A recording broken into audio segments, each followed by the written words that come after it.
got you knocks. I'm your old arms dealer, a soldier bunker to get much deeper. I don't want the world, but I'll take this city. A nice little town, but I have no pity. Commander, do you like this heat? I'll sneak past your guards in the debris. It's like 199 degrees when I'm setting off TNT. G-E-S-T-R-O, kill the lights and kill your foes. Unload your gun, now bodies roll. Shoot it out, you're start to go. D-E-S-T-R-O, kill the lights and kill your foes. Unload your gun, now bodies roll. D-E-S-T-R-O, D-E-S-T-R-O, you are tuned to Talking Joe. D-E-S-T-R-O, you are tuned to Talking Joe.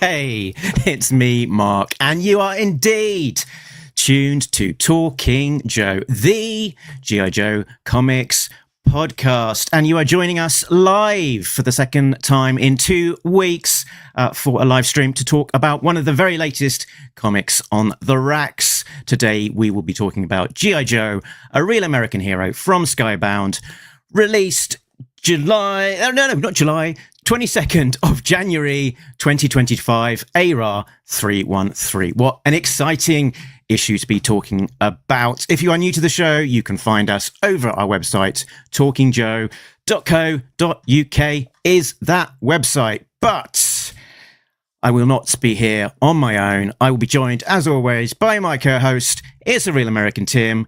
It's Tim Finn. Hello, listeners and viewers, and hello, Mark. Hello, and we're live. So also, hello to everyone that is watching live. You can interact with us. We are real, you are real. So like Shane, Talking Joe, like Chris, Diagnostic 80 McLeod, full force. Not just live, but late. Because every time we've ever done a live episode, we have started between 2 and 11 minutes late. So I feel like that is unfair slander, Tim. So for the, I want to see the spreadsheet tracker. It's me too. So what I'm really saying mostly Tim. For those of you who are watching, listening live, thank you for not giving up on us, because I know that when I go to the internet and something says it's starting promptly at a certain time and 3 minutes later it hasn't started, I start thinking, should I look at other things on the internet and forget about this? So thanks. See, I'm on my phone just listening to you. So well, 2 can. That's entirely too long. Right, very good. So we're talking about 313, but before we do that, let's get into any other business and news from last time. So first bit. No, we're not blowing up your mind just yet, Tim. Before we blow your minds, let's just quickly talk about this thing. What is over here? It is, if you remember, Tim, when we were looking at issue 311, inside front cover, it will list all of the variant cover artists. And when that one came out, there was a Mike Mayhew cover, and we're like, is it just coming out late? Is it a mistake and it's not going to exist?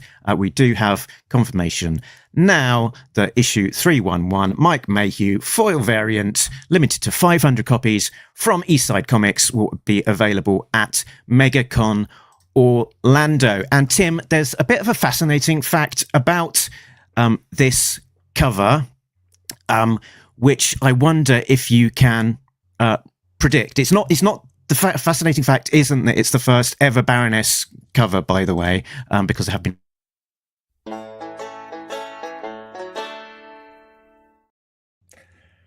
I have 2 guesses. Is it a reference to a previous Mike Mayhew G.I. Joe cover? You're very close. And there has been other Mike Mayhew covers in similar style. There was I think I'm forgetting the issue number, but in the 300s from Skybound, Mike Mayhew has done a similar Baroness with a red background as well. So there's definitely a similarity to that one, and there's a bigger similarity as well. My second guess. Is this the first time a G.I. Joe cover has ever featured the Cobra insignia on a machine gun? It could be. It could well be. The actual fact is that this one actually has been used before by IDW in their run. It was towards the back end of their run. I thought I did have it written down, but I can't see it. I think something like 275, something like that. So a reuse of a Baroness cover. Is this a case where something is a little bit different? It's cropped a little bit differently, or a color is a little bit different, or is this the same image? It's exactly the same image, the difference being the contents of the comic inside and the fact that this will be a foil version of this cover. So you all know I have thoughts about variant covers and reissue variants because I'm just an old-fashioned grump who likes my comic books to have one cover. At the same time, I am a store owner who understands that in the modern comic book retail economy, more than one cover means more money. And for some publishers or some titles, they must have variant covers to hit those minimums and stick around. I do feel like, as a general rule, publishers shouldn't reuse art. I think that's confusing. And an exception might be, I don't know, Tales of G.I. Joe 1 through 15, reusing the cover art to G.I. Joe 1 through 15, because, of course, those 15 comics reprinted those 15 comics. Or maybe an anniversary issue reusing an old cover.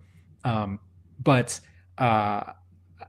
you know, when did IDW reuse some J. Scott Campbell cover art from early Devil's Due issues for the IDW Classic trade paperbacks? So I feel like that's confusing because, you know, those IDW books were 10 Marvel issues at a time from the 80s, and they were using J. Scott Campbell art from the 2000s of a different sort of series. I think that IDW reused that J. Scott Campbell cover once. Oh yeah, there we go. This is volume 7 from IDW Classic G.I. Joe. It's got Snake Eyes and Storm Shadow, but Cobra Commander is over here with a grown-up Billy being held hostage, with Kamakura over here, who doesn't even feature in that same continuity.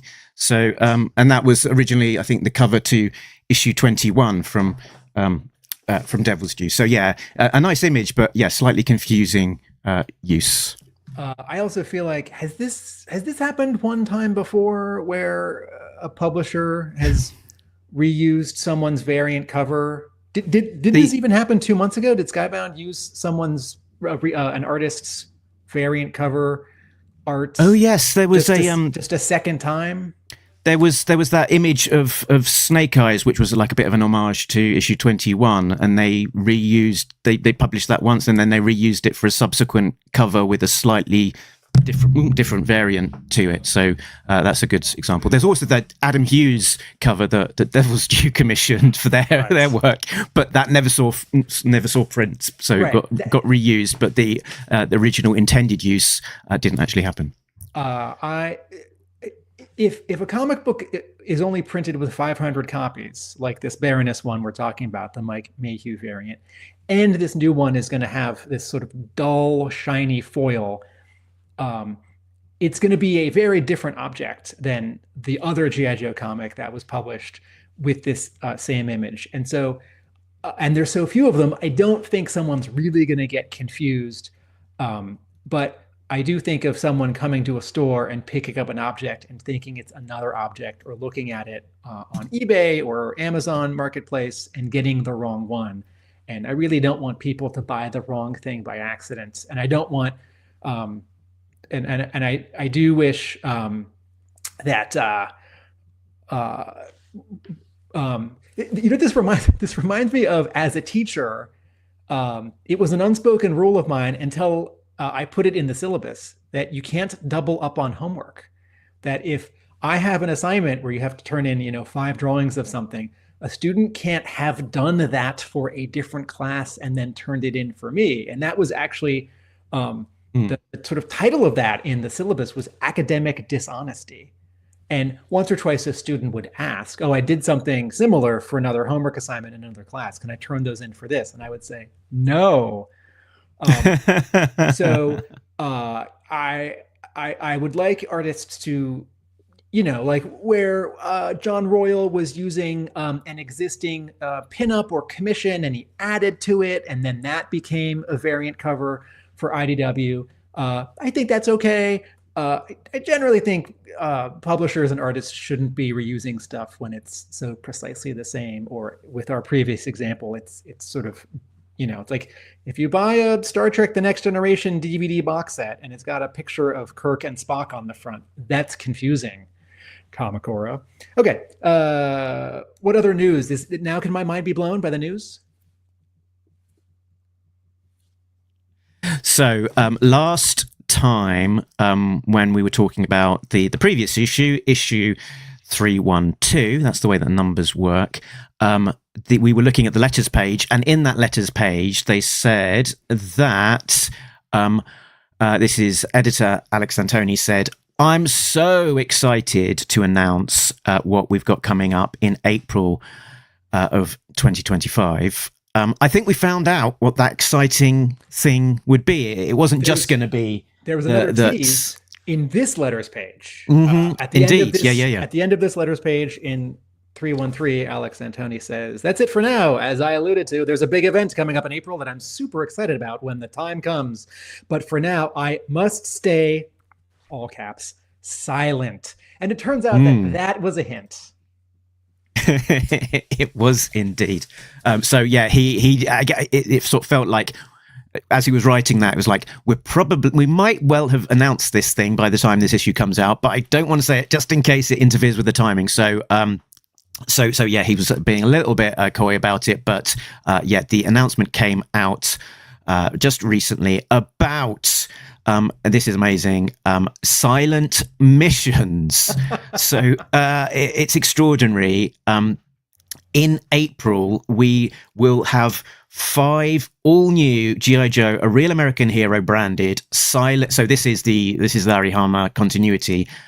Silent missions one-shots being released weekly G.I. Joe, Tim. Imagine that. Starting with April the 2nd, the one-shots will release each week in April from creators Phil Hester, Danny with Dan Waters, Leonardo Romero, Andrew Cranky, and Wes Craig.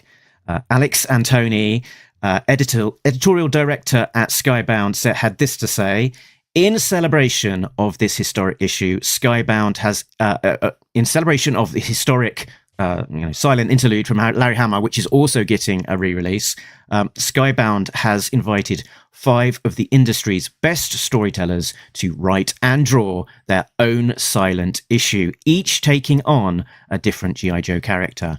And while this event is inspired by Larry Hama and Steve Leialoha's original masterpiece, each issue is singular in its approach and showcases the unique strengths of these incredible artists. Okay. I would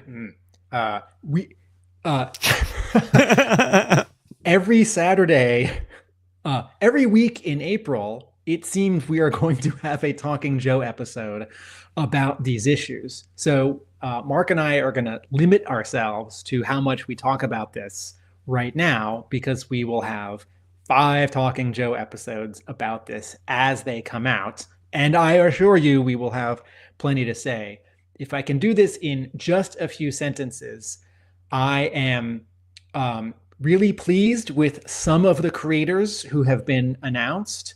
I am unfamiliar with a few of them, but I am confident because Skybound has a great track record. Happy birthday, Shane. And friend of the show, Shane Simic, for April. friend of the show, Shane Simic, has posted in the live video feed that these silent missions issues will release after his birthday.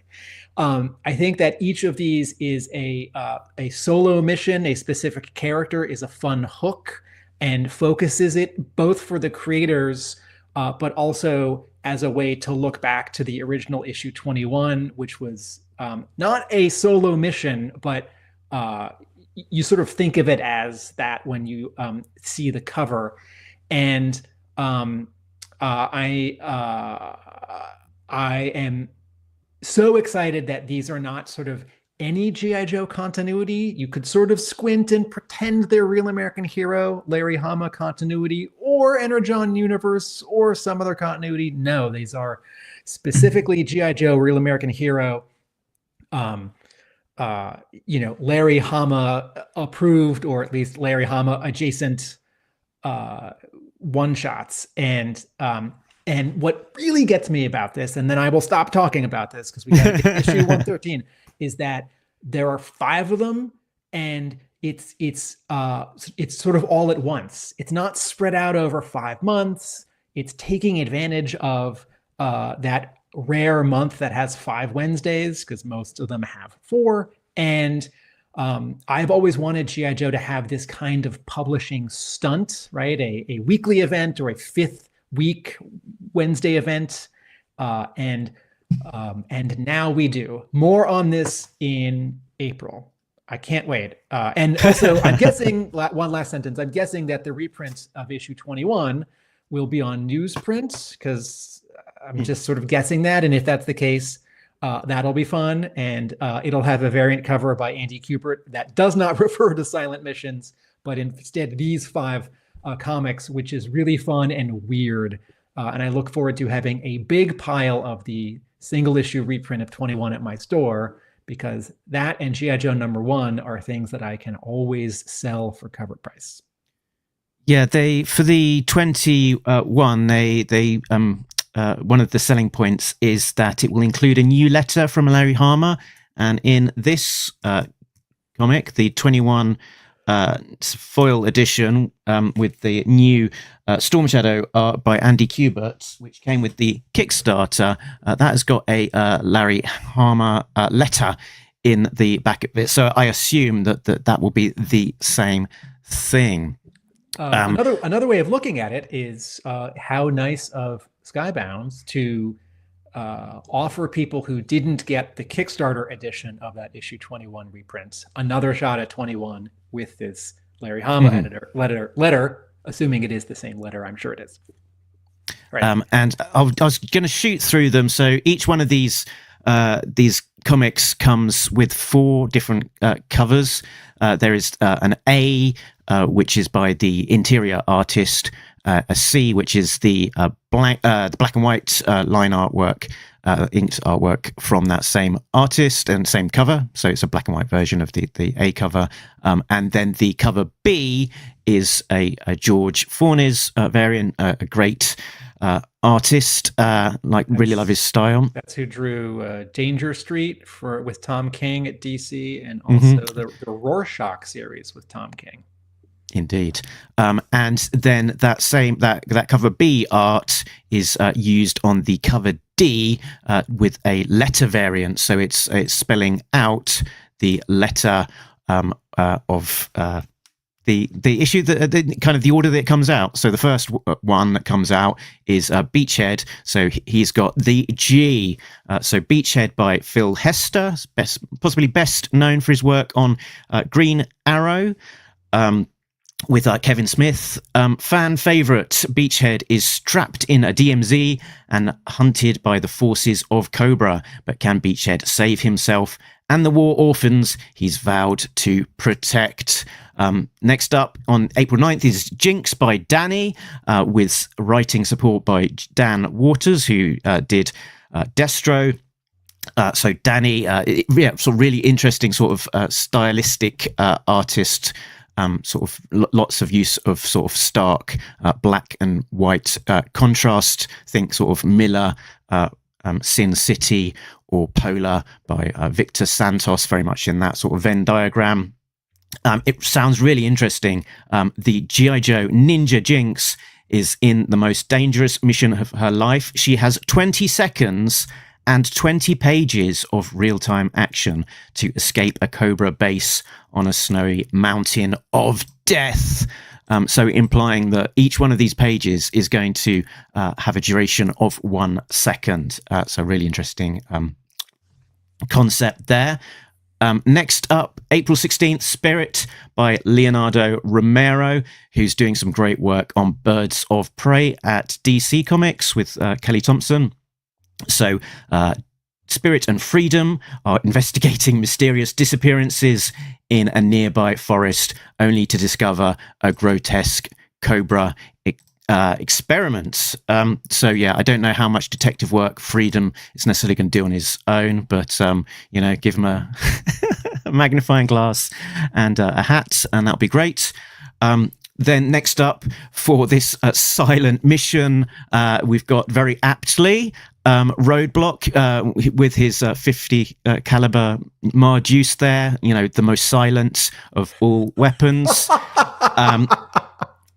He pits his machine gun against a Cobra convoy led by the high-flying Wild Weasel in this silent issue from Andrew Cranky, who will be best known to us as the illustrator of G.I. Joe 314 in 1 month. He is doing the fill-in issue that's coming out next month. And then finally, we have Duke by Wes Craig. Wes Craig, well known for, I think, Kaya is his current title, and Deadly Class, written by Rick Remender, which is a great book. I don't have the picture to hand, but if you search for Wes Craig G.I. Joe, prior to this announcement here, the piece of artwork that you would find would be on Comic Art Fans, being a Cobra Commander illustration that was commissioned from Wes Craig by my brother. So again, sort of leading the charge on sort of trying to find some cool new artists and getting them to draw G.I. Joe for the first time. So in this issue, Duke is trekking through a Cobra-infested terrain to find his target, a traitor who has joined the enemy. Can Duke do the unthinkable to complete his mission? So some eagle-eyed people who saw this press release and all of these images noticed that if you count up Duke's fingers, he has 5 fingers, which would be all very well and good if he also didn't have a thumb to go along with those as well. So unfortunately, he did have an extra finger in that. But Diana has called out that it has been noticed and will be corrected on the final printed version of this. It's actually the first 2 pages of the issue. It's just a silent scene of surgery, removing an extra finger. I have some sympathy for an artist who draws this error because sometimes you are drawing and you are just so focused on the moment, the thing in front of you, the actual mark you're making, that you draw like a 13-foot person next to a 6-foot person, a 6 foot tall person, and then you sort of look at it later and you think, oh, that person's out of scale, right? Or an extra finger. And as we'll get to when we talk about this issue in April, not the first time a comics artist has drawn this many fingers on a hand on a cover of a comic book. Mm-hmm. So fun tease, right? Trivia, folks. What comic from the 90s had a similar art decision? Okay, now we're talking about 313.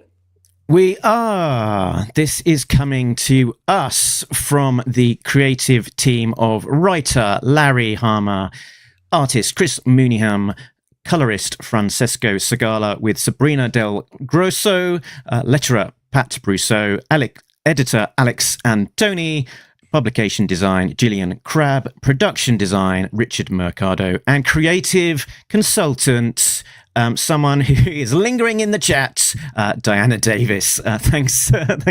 Nice to have you join us, Diana, today. So a bit of insight here. There was much head slapping around Skybound that day, the day that they found the extra finger.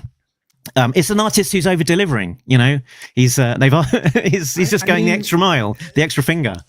in this very comic, not in this issue, but in the previous issue, there were mutated cobras with, you know, claw hands and weird tusks for jaws. So you know, an extra finger on a Joe, sort of in continuity. Yeah, I mean, I like to think that I sometimes give the comics creators the benefit of the doubt until proved otherwise, and then the gears were making me think, could this be intentional? Could it be that there's like a bizarro Duke, like a clone Duke, and it's so obvious, and then we're being, you know, we're sort of looking at the cover, maybe the most astute of us notice the extra finger and we think, haha, it's, you know, they've done something wrong. I'm cleverer than you are. But inside the rug is pulled back and it's revealed that, you know, this was the tell that this not all was well with Duke, but, you know. All right. The last thing that we'll say about this cover, and then we really will talk about 313.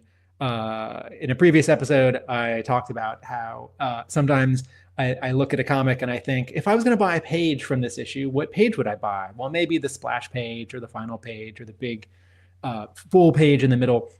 And then I think, no, what's sort of the less expected page, right? So if that Duke cover was drawn on Bristol, and if that Duke cover is getting redrawn entirely on a different piece of Bristol, oh, what a piece of art it would be to own that first one. Although maybe it's just going to be a correction in Photoshop. Okay, covers? Yeah, let's see if we can find a young British child to introduce the cover section for us. Let's have a look at the covers in the gallery.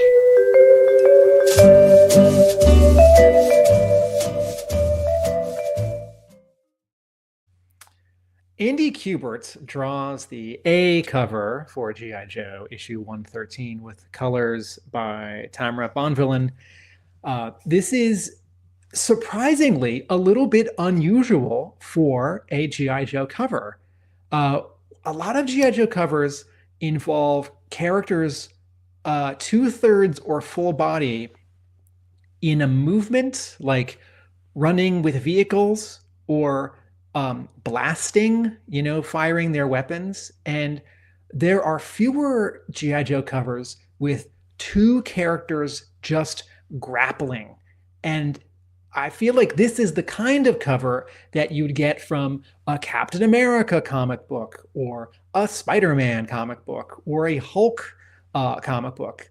And so here is Destro on the left and Cobra Commander on the right. And Cobra Commander is wearing a costume we have never seen before. The helmet reminds me of the redesign for the second live action movie, G.I. Joe Retaliation, where it is the 1980s face plate design, but there's more detail and shapes and articulation in the actual helmet part. Notably, this Cobra Commander is all in black. And so this is a new costume that refers to 2 or 3 other Cobra Commander costumes. We have seen him in all. Yes. Can I chime in, Tim? Please. It definitely does remind us of one specific Cobra Commander character as well, which is this one, the G.I. Joe Retaliation Cobra Commander, which was released in 2012 to tie in with the Retaliation movie. And it is definitely the same design here, you know, albeit that when it's drawn, it's, you know, he's maybe bulked out a little bit.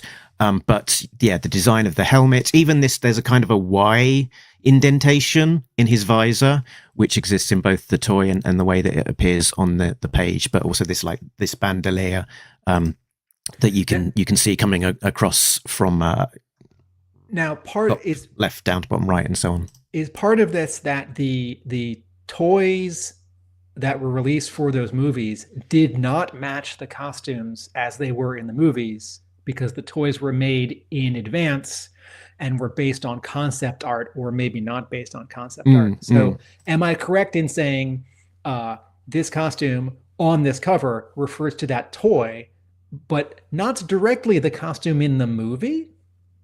That would be my understanding. Yeah, please do correct us in the comments if I'm misremembering that. Okay, so Destro and Cobra Commander are grappling here. Cobra Commander has and I had another one, which is that here's one grappling cover, which is close up, which is G.I. Joe issue 77, where Lady J and Sabrina are grappling. By Ron Wagner during the wrapping up the Cobra Civil War. Okay, Diana Davis says, it's the toy. Yeah, I get to have fun sometimes when they ask me ideas for new ideas. Okay, thank you, Diana. So Destro here is in his original costume. Cobra Commander is in a new costume that we haven't seen in the comics before. Cobra Commander has a giant knife. there's definitely some Andy Kubert sort of perspective and exaggeration happening as things get a little bit bigger. You know, fists and guns and weapons get a little bit bigger as they sort of point towards the camera. Strikingly, the light source is between them. And it's not technically Destro's jewel necklace, but in terms of placement, that is what Andy Kubert has drawn. And that gives a lot of fun opportunity for color artist Tamara Bonvillain to color this. This is one of those cases where the lighting doesn't make sense in a physical, literal sense, but it doesn't matter because it's just fun and dramatic, and it is eye-catching. The black and white version of this cover B is particularly striking. And I realized when I looked at this, except for that Ron Wagner exception that you thought of just now, Mark, what this really reminds me of is a Jack Kirby Thor cover from 1966, where Thor and Hercules are grappling, and they each have a weapon. It's a different cover, right? We're a little bit further away from them. There's a background with buildings and people and space, whereas this is Destro and Cobra Commander in front of a wall that's maybe a little bit damaged or cracking. So this is not a cover swipe or homage, but it is a cover that reminds me of other covers. Cover C. I had the observation as well, Tim, that I was expecting you to call out the fact that the arms are blocking the G.I. Joe logo, and I know that that's something that often provides some delight when the art is overlapping with the logo. Very good, thank you. So during the IDW run, either because IDW didn't want to, didn't ask, or Hasbro said no, but there were lots of times during IDW's 150 issues of G.I. Joe where something on the top of the cover should definitely be in front of the logo, and it wasn't, over and over and over and over. And I thought, come on, we see this on magazines all the time and in comic books, and if you see G.I. and a star and some other letters and then red, white, and blue stripes, you know it's G.I. Joe. I'll meet you more than halfway. Put that thing in front of the cover. So thank you to Andy Kubert for drawing something in front of the cover. And thank you to editorial and Hasbro for letting this fly. Oh, hey, there's another. Okay, so here's Mark's put up an example of the cover to Marvel issue 16 from 1983, where Destro once again is grappling with, this time it's Hawk. But this feels like a very different kind of cover because we're much further away. We see full body. They are on a vehicle, and there's a lot more background. Also, there's story here because while Hawk is busy, Cobra Commander is about to shoot him in the back of the head. So my sense of drama and worry here is much more heightened, whereas 313 is much more reduced and bold and in my face. What about now? Does it work better now? I mean, if Skybound wants to take this art to 16 and reuse it and blow it up and run it as a variant, okay. Francis Portella draws the cover C, draws and colors. This is the 1:10 ratio variant. This is the quote camouflage variant, where the dominant color on the character becomes the background color, becomes the negative space without a specific outline line separating them. So here's the Baroness in all black, in front of all black, a wall with some red blood on it, and she's holding 2 machine guns, and she looks cool. And it is a cover that is both a little sexy and a little exciting, and also very arty, which is the point of these camouflage covers. Again, Marvel's been doing something similar for a year. Marvel's versions are called, quote, negative space covers. And Mark, hey,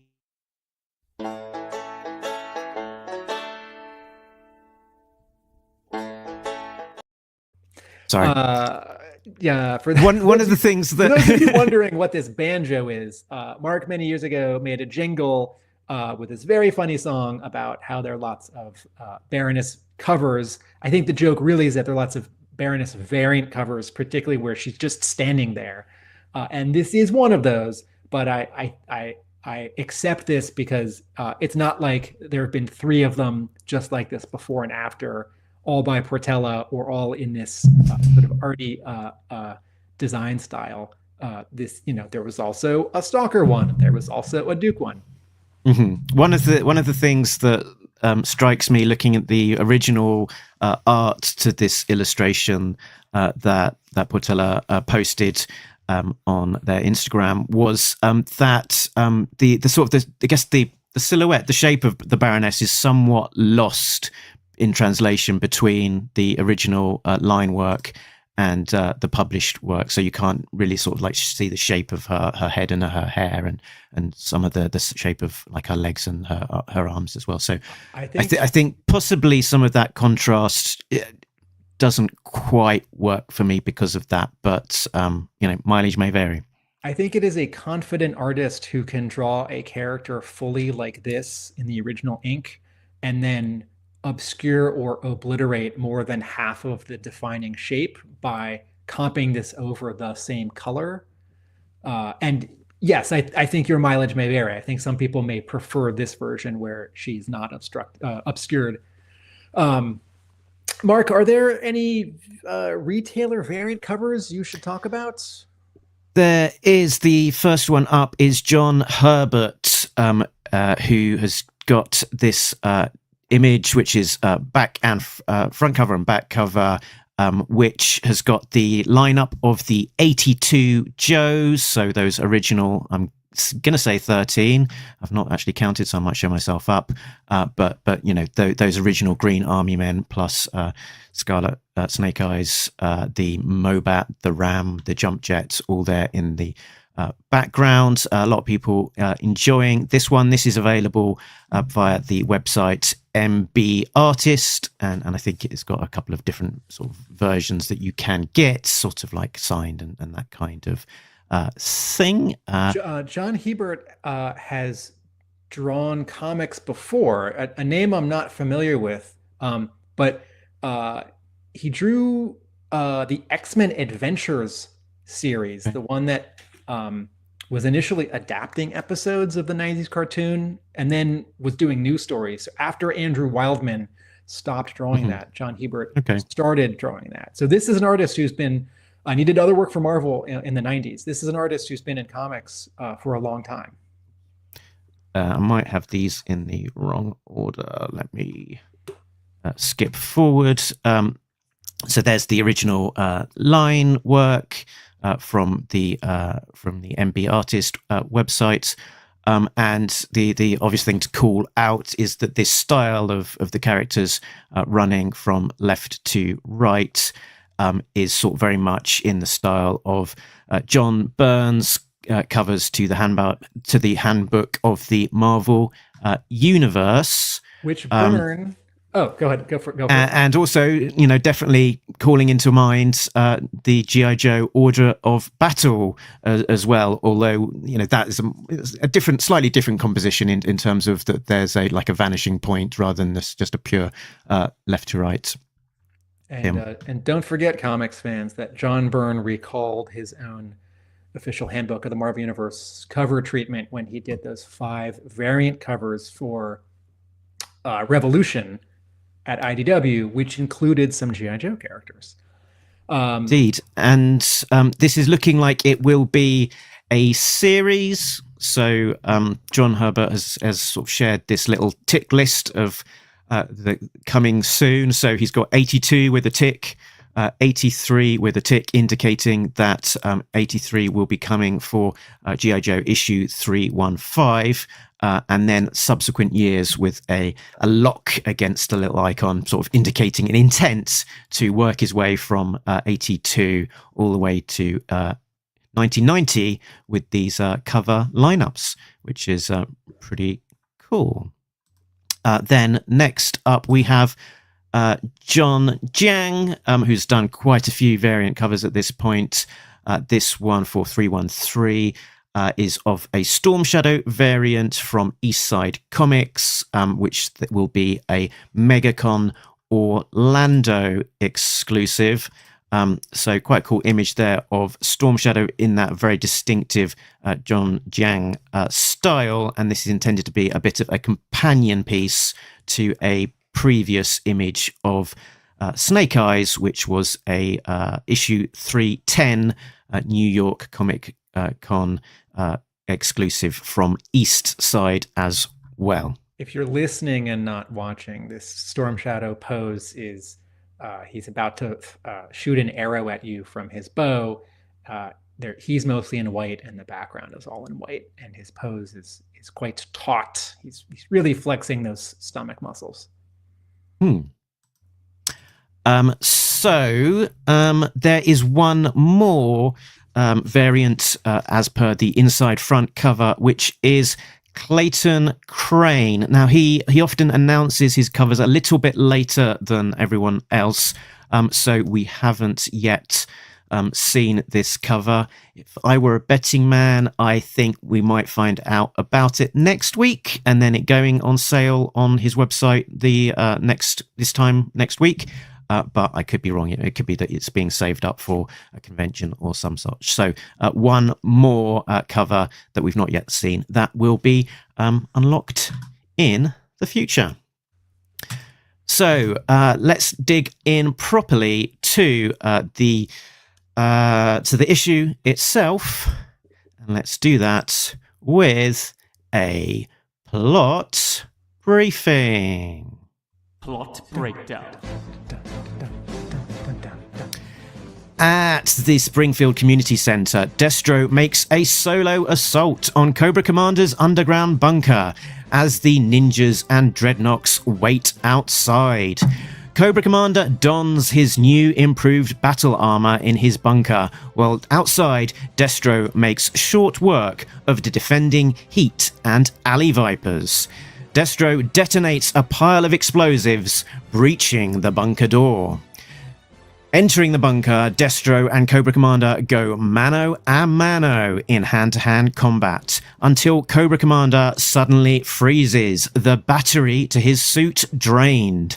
Destro drags the inert body outside to the waiting Joes and Dreadnoks before demanding, "Somebody shovel this lovey-hid bomb pot into a skip bin." As you do. Tim. Should you just jump to the end and tell us what that dialogue translates to? Okay, so somebody shovel this lovey-head bomb pot into a skip bin. So somebody shovel. I think you probably get that bit right. You know, shovel. Yes, pick up and put. And dispose, yeah.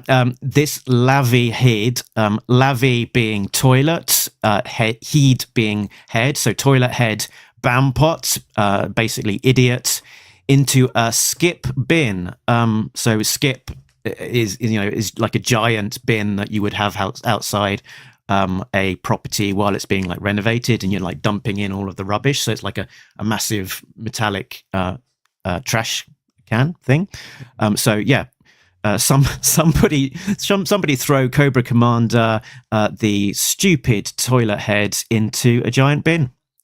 Trash can. It's time to take out the trash. Okay, so now that we've talked about the final panel, Shane says, I'm fan casting Mark to play Destro in the next movie or cartoon. I'm going to aim much lower, Shane, and I'm just going to hope that at a convention in the next year or two, there's some kind of script and people have to read different parts, and whether or not there are professional voice actors there, some convention attendees get to do some of the dialogue, and my vote is Mark does Destro. Commander. All right. I just wanted to point out. Mark, what is your broad strokes, top down reaction to this issue? Because it is a very different kind of issue than the previous issue. Yeah, I mean, there's some similarities between this and the previous issue in terms of the straightforwardness of the plot. It's focused on primarily one A plot, being like, and particularly it being a big confrontation between between Destro and one of the big Cobra bad guys, one of the Cobra leaders.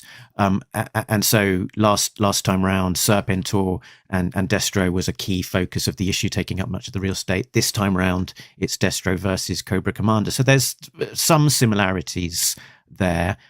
It felt like it was a real art issue, that there was a lot of room for the artists to breathe and just really do some dramatic things with the art, and it felt very splashy, even if there were multiple panels on each page. It was like a single splash page for each page, but it did feel like it was very big action, very sort of big sequences. And literally all A plots. Often for Hama, you get these juggling of multiple kind of plot points at any given time, sort of, flipping back to the pit, what's happening over with Dawn's submission, all of these kind of things. Here it's very much Destro is a man on a mission and he's doing that. You've got the Joes and Dreadnoks waiting outside, but very much observers and sort of just flicking to them, in basically the same space. And similarly, you're flicking to Cobra Commander, but it's in basically the same places as well. So a very focused issue with some amazing art, really sort of gritty, atmospheric, big action sequences. It's funny that this is now the second Larry Hama issue of G.I. Joe in a row that is only a plot, because that is so unusual. And in the letters page of this issue, editor Alex Antone says, love that you're so into multiple storylines. That's the magic of Larry Hama. He's always got 6 to 10 plot threads going at any moment. So just when one wraps up, there's another one just getting started. And these two issues are the uncommon exception to that. My reaction is similar. The previous issue felt denser, that there was more that happened. And this issue felt sparser, and you said sort of an art issue, and I think that the term I'm thinking of is similarly like breathing room. This issue had a lot of room to breathe. Chris McLeod says the art is superb in this run, and I agree. This issue also strikes me as there's a lot of Hama-isms, even if it's not sort of the ones that we think of the most often, because there's some talk about, because Hama is, maybe the way to saying this is, this sounds dumb. This is a very Larry Hama issue of G.I. Joe, he said stupidly, because this is about seeking revenge, but Hama always tempers that. Destro is an honorable character, and we don't actually see what Destro does to Cobra Commander at the end, right? Because it cuts from the moment that Cobra Commander's armor freezes and Destro says, I thought this might happen.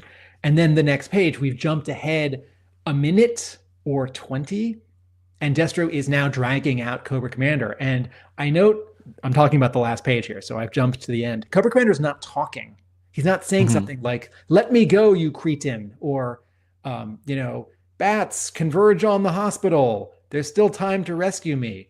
which I take to mean as not that Cobra Commander is so embarrassed that he won't speak, it's that he's unconscious.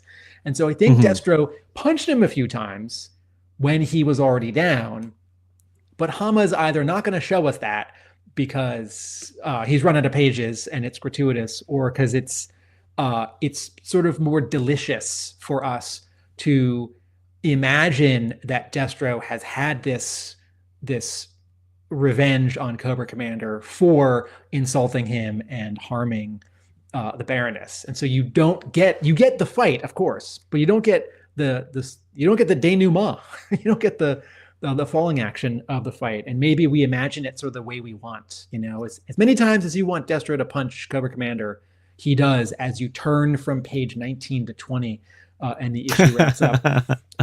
After some very satisfying punches and witty repartee. This issue, when I said sparse and that it breathes, this issue feels like it takes less time. It covers fewer minutes than some of the previous issues, even though, as you said, the previous issue was Destro taking out a villain and then taking out another villain. And this issue is Destro taking out a villain. And it's interesting, the scale as well, that we sort of opened up the scale of the plot earlier. It was essentially all of Cobra allied to Cobra Commander against all of Serpentor's army, and this big confrontation, all of Destro's army as well, let's not forget, with a few Joes and Dreadnoks mixed into there as well.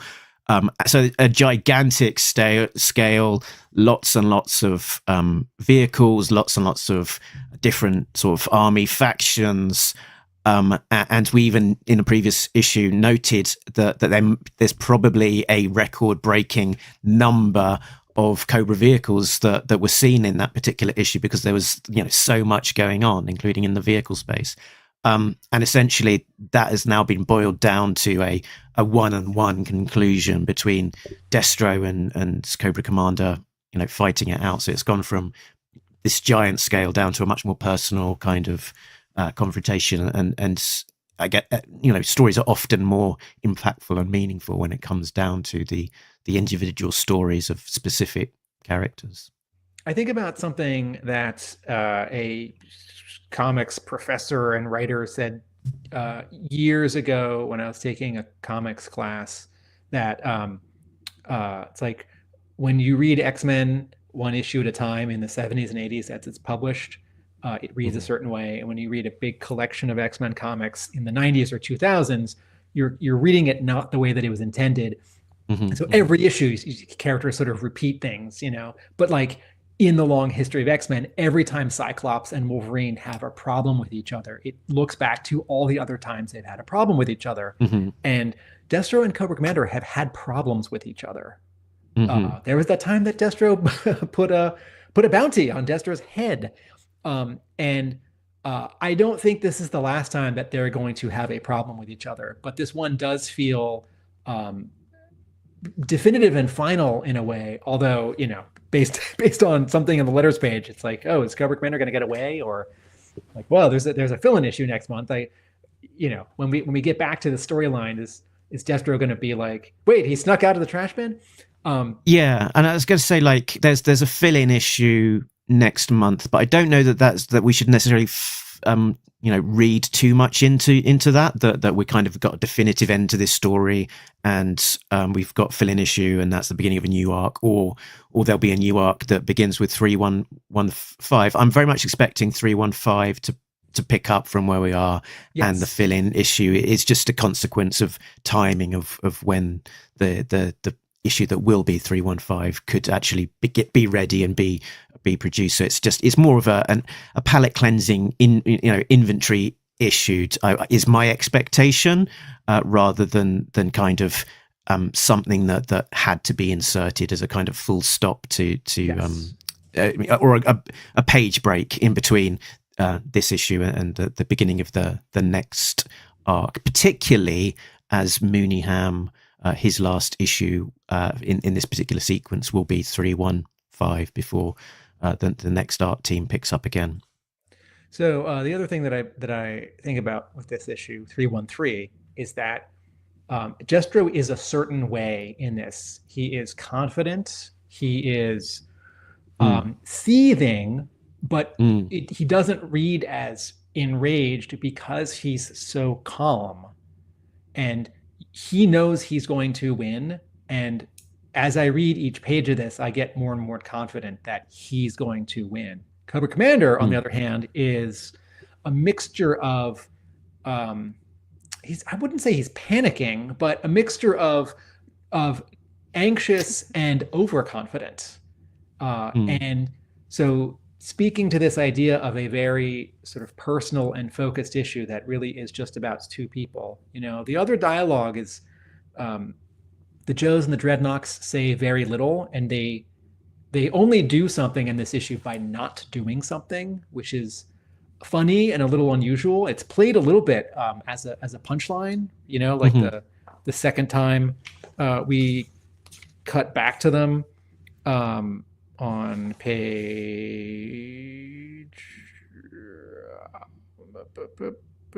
9. Finish, yeah. What could possibly be going on down there? You really don't want to know, right? That's a little bit of a punchline. Okay, so so the specifics of this issue. I am struck by Larry Hama doing a very Larry Hama thing on page 1 and page 2, which is that his dialogue is both pushing the story forward and also recapping the last issue. So a lot of people are going to read this as a collection. So they will have read the previous issue moments before they read this issue. Unlike me, I read the previous issue a whole month ago. And so I appreciate the recap. And this is, call it what you want, old fashioned or old school or out of style. And at the same time, though on page 1, the Dreadnoks and the Joe Ninjas are telling us what just happened, they're telling it to each other and they're reacting to it. And this continues on to the second page where, that first block of dialogue that's coming from off panel on page 2, right? Destro already vaporized the fake Cobra Commander, ... And then the second one, I suspect this will be rather messy. I suggest we step further away, right? That is adding to the anticipation, right? That as readers, we're going to get this satisfying showdown that the cover of this issue seemed to promise us when we got to the last page of the previous issue. And so Hama is building up our expectations and building up the tension just by having Destro very slowly walk down a staircase, right? Pop some smoke grenades, shoot some guys, disappear around a corner off panel, walk back up the stairs, right? This issue is all about anticipation. And just one last thing about the cover. I very much appreciate that the cover is both works as a kind of pinup, sort of an exciting shot of a character or two with no background that sort of jumps out from the shelf or a tiny thumbnail on your computer device, but also is a story moment from the cover, from the story, from the issue. On page 3, Mark, what's a Caledonian? So a Caledonian may have like a more precise definition to it, but it may be as generic as Scottish. Okay.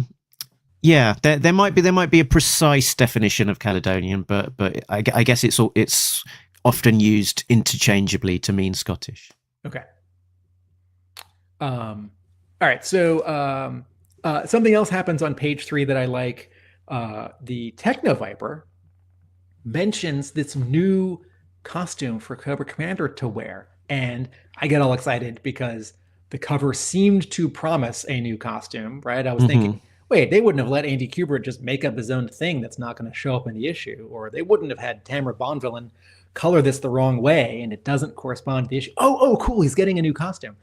But the Techno Viper refers to the 1987 silver and blue battle armor that was disintegrated in the previous issue, being worn by someone else, refers to it as an antique, which I really like because it's having it both ways, that this is something from a long time ago in real time, you and me real time. It's from 1987. And in the sort of flexible and stretching continuity timeline of G.I. Joe, it's from a while ago. It's from hundreds of issues ago that it first appeared. But it's also a recognition that, technology moves at an accelerated pace. And so if Cobra and Mars are making new and better equipment, it might be better and better faster than it used to be. And I just find that word just really striking, that the thing that was so weird and cool as an action figure to my brother and myself in 1987, 88, sorry, is, and got trotted out again a couple issues ago, is now, old hat, right? It's got more, this new one's got more bells and whistles. That antique we togged out that other guy in. So I just like that one word, that Hama is making a little bit of a commentary on sort of the long history of Real American Hero. Yeah, very good. I mean, there's it sort of is pinging between, a lot of this issue is pinging between, like, Destro, as you say, at the top of the stairs, walking down the stairs in a hall, walking back up the stairs, dragging a body out. The point of view essentially of Destro, or with him, these alley vipers and heat vipers sort of huddled together down the bottom of the stairs, in expectation of Destro unleashing hell on them. The heat vipers taking cover behind a high explosive box as well. I don't know if that's the most safe route that they could have taken, but there we go. And their point of view as they're sort of sat in expectation of Destro, and then back into the bunker with Cobra Commander for at least a time with his Techno Viper, and is it two Techno Vipers and Tele Viper? Yeah, there's that. So it's just ping ponging between these different three different views, and really sort of building up, I guess, the tension and the anticipation that it could have been very. That whole sequence, it takes up quite a few pages. It could have been very easily shortened, but I think they really make best use of it, sort of building up to that moment where Destro takes out these 6 defenders, and it's quite an impactful and pretty spectacular page as well. I really, if a favorite page for me out of this issue, probably that one. This is page 7, where we're seeing POV through Destro's enhanced sort of helmet view, where he can see some kind of infrared or through the smoke that he's obstructed the space with. And my answer here is that I understand that I'm supposed to read this as 6 shots in rapid succession, that Destro is such a good shot that he can do these all bullseye each time, and also in rapid succession. But I couldn't help but wonder, when any kind of Viper is taken out so easily, I don't want to read stories where Vipers kill a lot of Joes, because the Joes are the best. But I also think, well, aren't all the Vipers kind of the best too? Well, maybe Cobra is overextended and rushes a bunch of the Night Vipers or Range Vipers through their training, right? Or, maybe the CGs are the best of them, and, the Desert Vipers. Anyway, but I read this page and I thought, okay, well, surely these like well-armored, well-trained troops with really powerful weapons. If I'm sitting with 5 other guys and I hear four bullets go off, I might just start firing my rocket launcher blindly.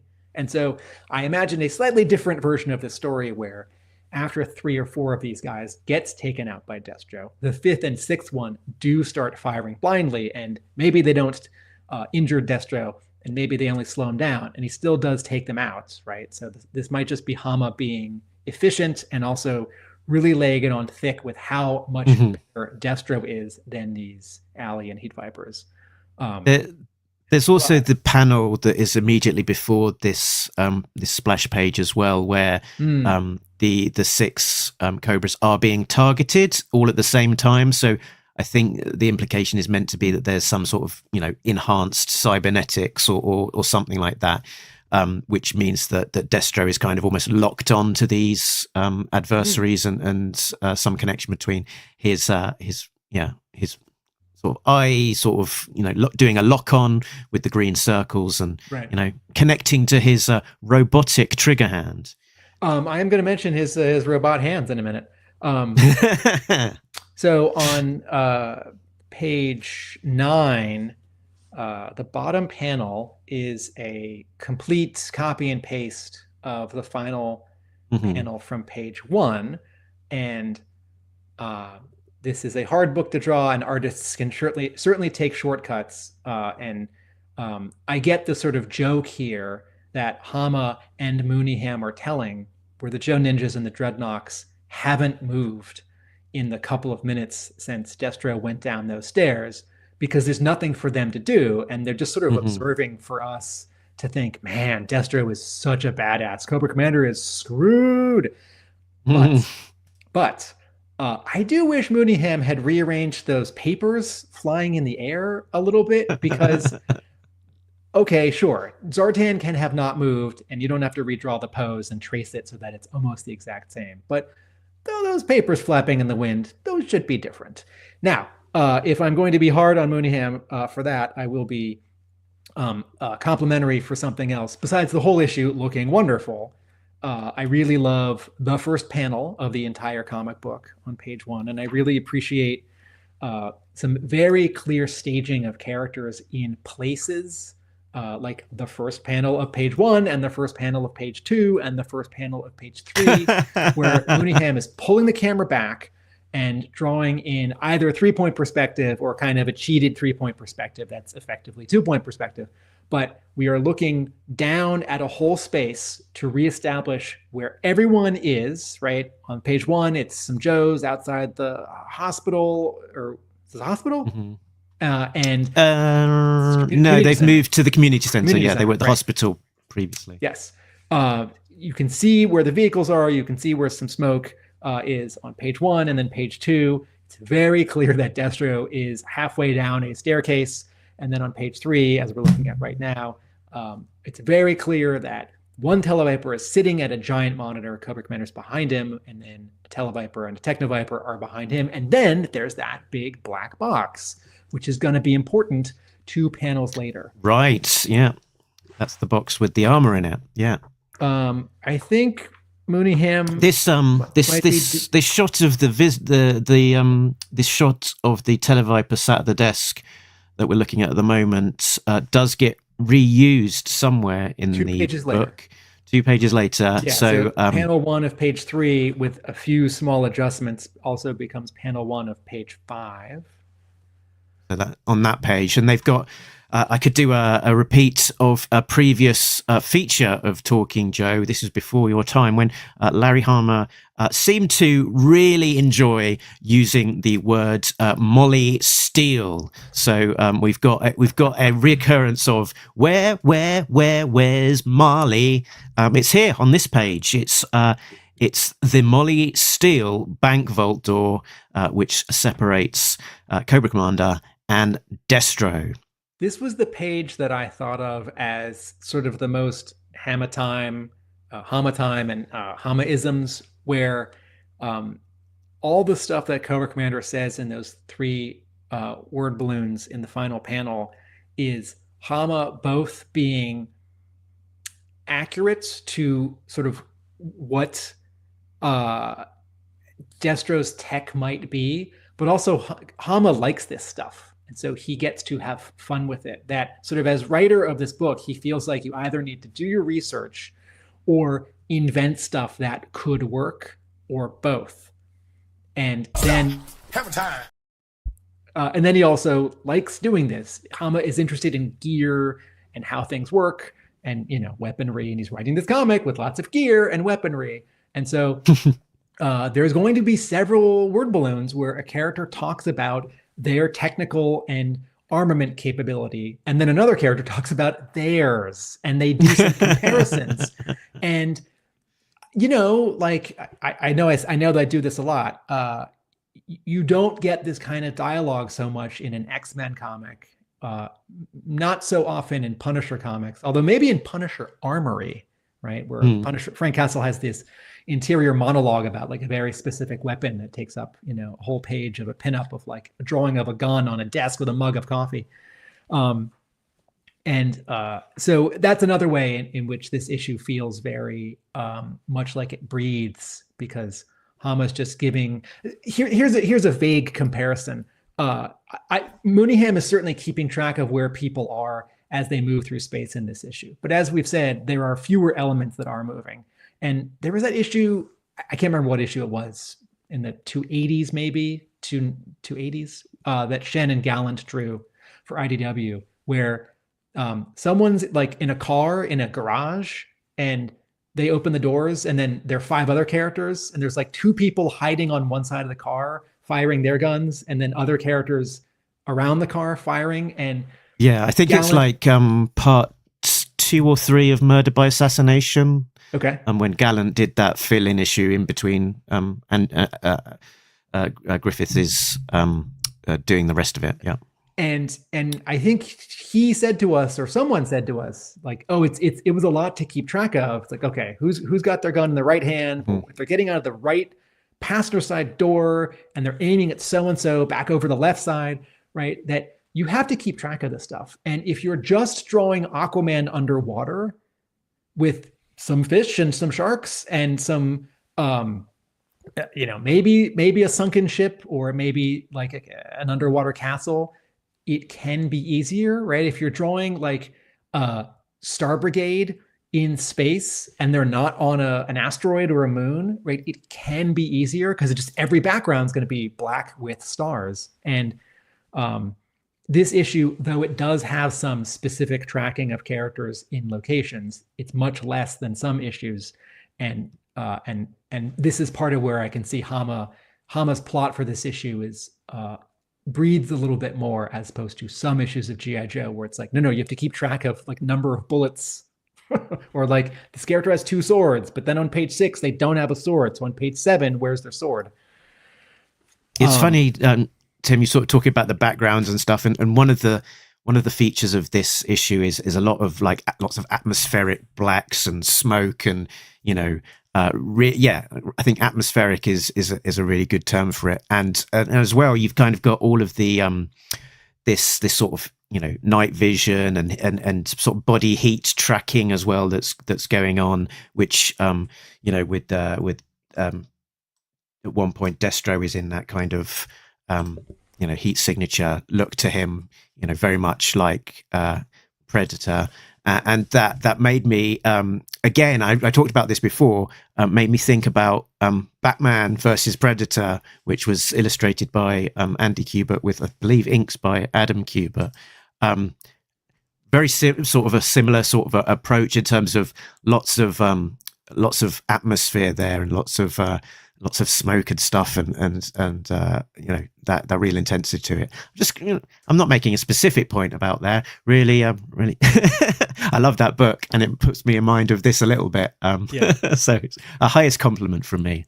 From now on, instead of giving an issue of G.I. Joe a rating on a scale of 1 to 10 on the Yo Joeage scale, Mark is just going to compare it to less than, equal to, or better than the original Batman versus Predator. So on page 9, Destro walks back up the stairs. And when I first read this, I was reading it a little fast, and I didn't catch that. I just thought that Destro was doing something on the stairs, going upstairs, going downstairs, thinking to himself on the stairs. I really thought he was just going down more stairs. And then there's this Joe dialogue the next page. Why'd he come back up the stairs? Because he doesn't want to be downstairs. And I thought about this, and this is another example of Hama just slowing this down so we can enjoy Destro enjoying this grisly task of getting his revenge, or getting his justice. Maybe that's the right word. Because it's one thing to have characters going somewhere. It's another thing to have them stop and turn around.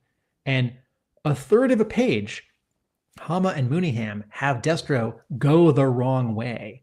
And I appreciate that Mooneyham, on the first panel of page 10, it's the previous one. We're looking at 11 right now. And you know that Destro is coming upstairs and not going downstairs, because behind him you can see the floor of the lower level behind him, right? If he was going upstairs, that would be a ceiling, and that debris would not be drawn that way, right? The perspective does not describe us looking up. It describes us looking down. And a wordless panel that takes up a third of a page of Destro going backtracking is funny and unusual. So I like that. Okay, so then something happens on panels 3 and 4 of this page, which I kind of like and I kind of don't. So Destro pulls the pin from a grenade, and then we see a grenade bouncing on some stairs, and then we see a grenade bouncing on some stairs. And this kind of looked to me like one grenade and then a second grenade. And what's happening is the grenade is bouncing down the stairs, and then in the subsequent panel, the quote camera has like tracked diagonally down another step or two, and that same grenade has gotten further. Because Mooneyham is using almost the same view, it looks sort of like we see the step and then we see the same step a moment later. And then it happens again on the next panel. And this is a really nitpicky thing, I will admit, right? It's like, I understand the broad strokes of it here. Destro's dropping a grenade or grenades. I do wish on that fourth panel of page 10, Mooneyham had pulled the camera out to show sort of more of the stairs. So I could be a little more confident that the grenade is further down the stairs and has diagonally traversed some stairs. But that is a very small thing. And, you know, for any one of those in this issue, then you turn the page and get this really exciting, fun, and illustrative panel of the whole community center being rocked by an internal explosion and all this smoke coming out of this, and this great Pat Brousseau sound effect, kashoom, right? I think I'm guessing more people are interested in the Badoom panel of the giant bank vault door getting knocked off and knocking the two Vipers out of the way and Cobra Commander getting thrown. Yes, I like that panel. That panel seems, sort of comic book, I don't want to say obvious. Like, I've seen that before. I have seen the next panel much less often in comics. And I really appreciate that sort of secondary effect. And then the Joes are all reacting to it, both in that panel as tiny Kubert clothespins and Joe Kubert clothespins, and also with their dialogue in the next panel. Yeah, and a bit of hyperbole here from Segala. She describes the explosion as being the equivalent of a small tac nuke. So I don't know if we're intended to have that, take that literally. I'm assuming that's meant to be exaggeration from Segala. I mean, the last time we had the equivalent of a small tac nuke, it sort of was on the fault line it was on a fault line in the Gulf of America, I believe. Gulf of Mexico? The Gulf of I don't know that place. But so there is when I was sighing because I thought you were going to refer to the Devil's Due nuke in issue. No, I was talking about this continuity. Yes, this continuity. I was being very up to date with my cultural references by describing it as the Gulf of of America there, Tim. Oh, right. So the at the time, the Gulf of Mexico being destroyed by this giant ordnance that the Joes had built up, and I think it was Ace dropping a whole load of explosives into the fault line, and then that exploding and creating Cobra Island. It doesn't feel like that explosion is quite as big as that, but it's a big explosion. Yes, I think Scarlett is being a little jargony here because she might have said something like "Holy heck," and instead she's comparing it to something specific. You have focused on this next panel that I'm going to call out in a moment. It's page 13, panel 7, where Destro loads these bullets into his pistol, and this is once again a very Larry Hama G.I. Joe thing to both pause on and also sort of focus the page on and around, right? I don't think necessarily that Hama's plot suggests that Mooneyham make this beat the most important one, but maybe. Sometimes Hama's plots do say something like, here's the big moments, or, here's your splash page, or focus on this, and even though other things are happening on the page. But this is effectively a 3/4 page splash, although it has 8 sort of inset heads over it, and then the next panel sort of placed over it. So it reads both graphically as the biggest panel of the page that acts as a dramatic anchor, and also just the next panel on the page. But Destro doesn't say anything. He's just standing there for us to see in a cool pose, but it's not unrealistic. You would actually stand, this is not like a splash page that reminds you of a cover in some Image comic in 1993, and that does not move the story forward, right? This is Destro standing there reloading his weapon, but Hama's being specific because, this is, I'm guessing, specific ordnance. Is that the right word? Specific bullets to fire at Cobra Commander's armor. Oh, or just I don't know if it's specific bullets, but it might be a specific way of how you would how you would load this specific handgun, or Han Solo's blaster. I bet that Hama's plot directs Mooneyham to draw Destro inserting these bullets a specific way, and not the way that it's like, doesn't the clip go in the bottom? Certain weapons are loaded from the side or from the top, and it's entirely possible that with this plot, Hama included a photo of either this kind of gun being loaded or a very similar gun being loaded, because he wants his artist to get it right. That is important to Hama for himself, and also for the readers who know the difference. And then there's the actual fight. And I was a little surprised, because when we talked about this fight that we thought was coming in our last episode, I had assumed that sort of all of the issue would be the fight. But in fact, 13 of these pages, 14 of these pages, right? The fight that we see on the cover, the Destro Cobra Commander fight, is only 6 pages, which is a lot for a G.I. Joe comic, right?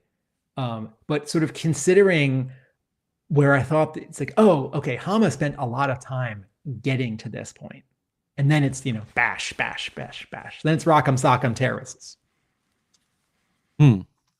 I was getting distracted, Tim, because I was looking at how the loading mechanism for a Mauser, which is as we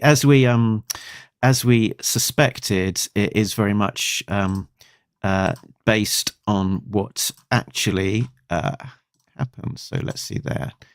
Share. Here we go.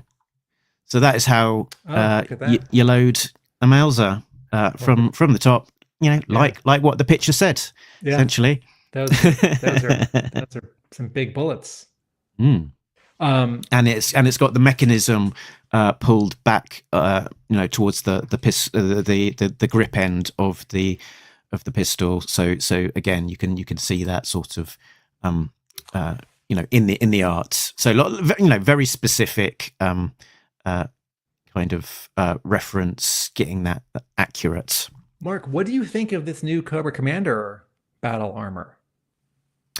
I think it's cool. I think it's nice to kind of inject something new and referencing back to something like a toy that is seldom or has never been used before, and maybe not having to be completely faithful to its original intent, but doing something different. So I don't think there was necessarily anything in that original design which said that it had to be a battle armor. So by just repurposing it as the latest battle armor and having a reason for Cobra Commander to be wearing something different, it sort of injects that kind of difference and fun and sort of calling back to a toy that's not been seen in the comics before. I really dig that kind of stuff when we're getting that kind of thing sort of being injected into the book of instead of just reconstituting stuff that we've seen before, because there's such a rich, deep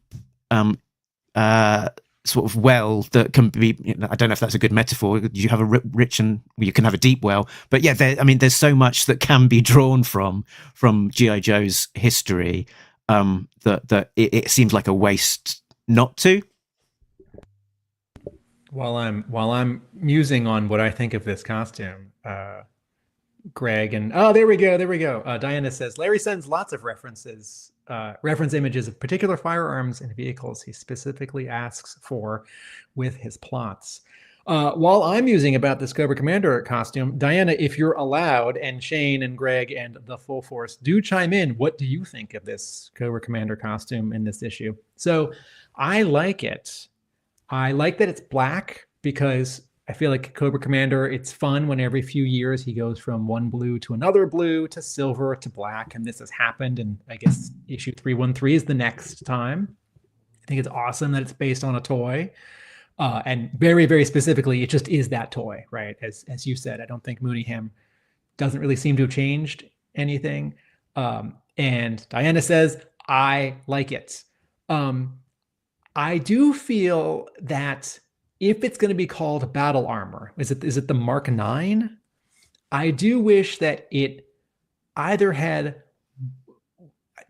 some other visual that to me said armor, because what I definitely see is cloth. Now, I will believe that in the world of G.I. Joe, you can have cloth that is armored, right? If you've seen season 1 of Daredevil on Netflix and now Disney Plus, right? Wilson Fisk has just jackets that have armor in them. And certainly, I believe that whatever Destro's wearing in this issue is sort of more armored than the shirt I'm wearing right now. But I do wish it doesn't have to look anything like his 80s silver and blue battle armor. But I do wish that something of this had more, plating or like gauntlets or something. And you could also sort of do a shorthand for that if you change some of the colors, if it was like this black tunic, but a little bit of the detailing at his collar was, I don't know, silver or gray. That's a small nitpick. It's still really exciting to see Cobra Commander with a new old costume. And I like that it gets called out, that he and the Techno Viper sort of announce it. And then you get this Cobra Commander personality bit where he says, hurry up and dress me. Because we know that Hama thinks of Cobra Commander as a very certain, kind of smart and aggrandizing character. Yeah, I was just gonna sort of, as a counterpoint to what you were saying, I think, I'm okay with like the armor being like an underplating with cloth over the top of it. Okay. And sort of on that final panel, you do get kind of a bit more of a hint of there being something underneath that Cobra Commander's got tears in his trousers, and there's this kind of exposed kind of circuitry underneath. Diana sort of calls out that modern armor tends to be less Star Warsy these days. So I guess, maybe, you can accept that something is a sleeker Under Armour rather than a more, Star Brigade bulky That's fair. armor. That's fair. Chris from the Full Force chimes in. I'm a fan and recognised the design as soon as I saw it, but I had to check myself because there were so many black Cobra Commanders with a similar battle helmet. That's true. There's been a few black Cobra Commanders over the time. And echoing my thoughts, I love it when forgotten or never used designs get repurposed in these ways. So Destro definitely has wrist rockets on the cover of this issue, which is fair because the cover is not a literal moment from the story. It is a representation. And Destro definitely does not have wrist rockets in this issue. He does not have them in that big panel where we see him for the first time on page 2. He does not have them on the first panel of page 4. He does not have them on the first panel of page 6. And I thought, right, didn't he use them all last issue to take out Serpentor Khan or the Cobra Commander imposter? And I appreciated 2 things about that. One, if we were counting rockets correctly, he really is out, and Hama and Mooneyham are keeping track of that. Or if one got by, maybe a smart editor or a creative consultant kept track of that. And so there is this just little bit of continuity from the previous issue. And 2, it means that he can't fire a wrist rocket at Cobra Commander, that the fight has to be closer in, even though he's using his pistol. And as much as I want Destro to use his wrist rockets all the time because they're so cool and they have been somewhat underused over the years, right? It's the original action figure. I can imagine Ron Rudat really thinking about it as he draws that in the original sculpt input. But the way that it's sculpted, you don't really see it. It's like the grappling hook on 1985 Snake Eyes' arm, right? I don't think he's ever used that in a comic or in the cartoon, but I certainly saw it as a kid, and my brother and I sort of used it in our imaginations. It's not an articulated piece. We just sort of mimed it with our index fingers. And so again, just for this issue being so personal between just these 2 characters, I noticed and appreciated Destro having no wrist rockets. Speaking of page 17, where Destro has no wrist rockets, I am convinced that Destro does have his robot hands or his cybernetically enhanced replacement hands, which we talked about this last issue that happened around IDW 260, right? He lost his hands. And when he was fighting the Blue Ninja AI head robot spider thing. And because on page 17, Destro picks up a 3-bay filing cabinet. And right. I'm just going to assume it's full. And folks, I have a 2-bay filing cabinet. And when it's full, I really don't want to lift it up. It makes me so grumpy. And so Destro is strong, yes. And comic book heroes and villains are exaggerated in how big you draw them and how strong they are. But I decided that whether Hama quite remembers it or not, Destro must have his enhanced robot hands to be able to not just pick up, but hurl this very heavy filing cabinet. I know they also make kind of plastic filing cabinets, but I'm just going to assume that this is an old-fashioned metal one. And and he's also punching Cobra, a battle-suited Cobra Commander wearing a helmet and a mask with his fists. If his hands are robotic without nerve endings in the end of his knuckles, then that would make sense as well, that you can punch harder because your fist is made out of metal, but also you're not going to be feeling it as well. So that punch to the face with Cobra Commander recoiling from that punch makes more sense with the robotic hands as well. Leave this panel up for a second. Was it Greg or was it Shane who said "patang" is a great sound effect? I agree, but also, yeah, who was it? Greg. Greg, thanks, Greg. but also in some of the episodes when I've talked about some of the Devil's Due art and characters standing stiffly straight up and down, and I said, I want more contrapposto. Here are two poses with a lot of contrapposto. Well, this talk of contrapposto is making me feel hungry. That's it for my notes on the issue. I did have a comment on the second page of the letters page. Someone asks, where is Storm Shadow and Billy? And editor Alex Antone says, as for Billy, well, we'll just have to wait and see. No, Alex, Billy's dead.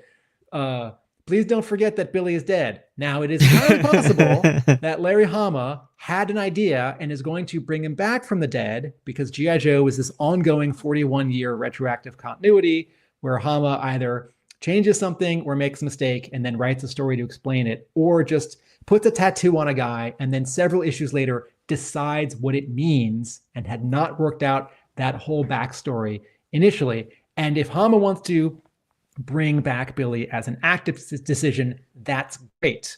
But if people are just forgetting that Hama definitely killed off Billy in the IDW run, please remember that he's dead. And A, don't get readers' hopes up that he might come back, because he's not. And B, Alex Antone, I know you're very busy.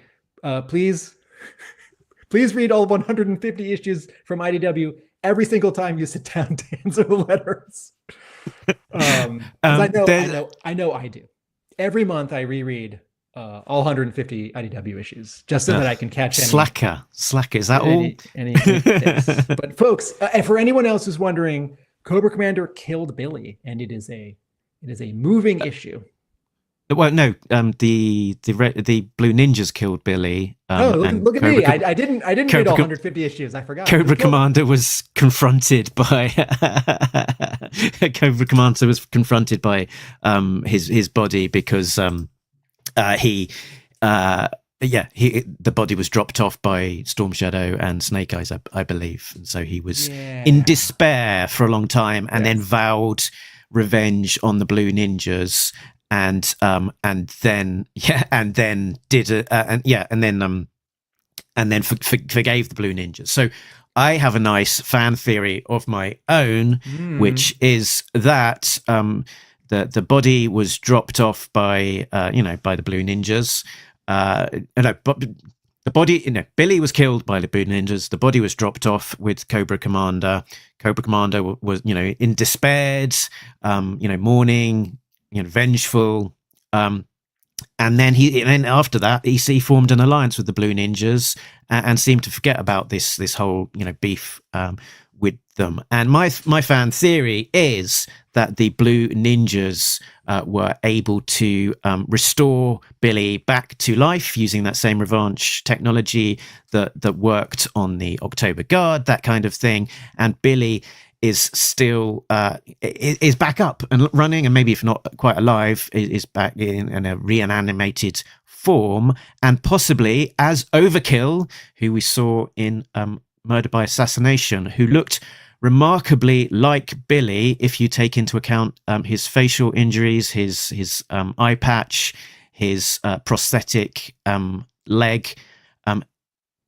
I don't think that this is necessarily Larry's working theory or plot, but my nice headcanon is that introducing Overkill as a character is a much more tantalizing and exciting prospect if it is a reanimated Billy. I get the sense that people making this comic don't remember some things that happen in the IDW run, or are just letting them sit, because there are so many new readers who are getting the new Skybound issues and may have the Marvel issues, but don't have the IDW issues. And so as not to make those readers feel left out, particularly since Skybound is not rushing to reprint the IDW comics, I feel like all 150 issues plus from IDW are in continuity, do count, did happen. But they're not going to get referred to too much while they're not easily accessible. Yeah, and also, I guess in terms of the reference as well, there's only so much plot you can cover at one point. A lot of the Skybound continuity is a continuation of what happened in the last 10 issues at IDW. But I would imagine, I mean, you know, they can.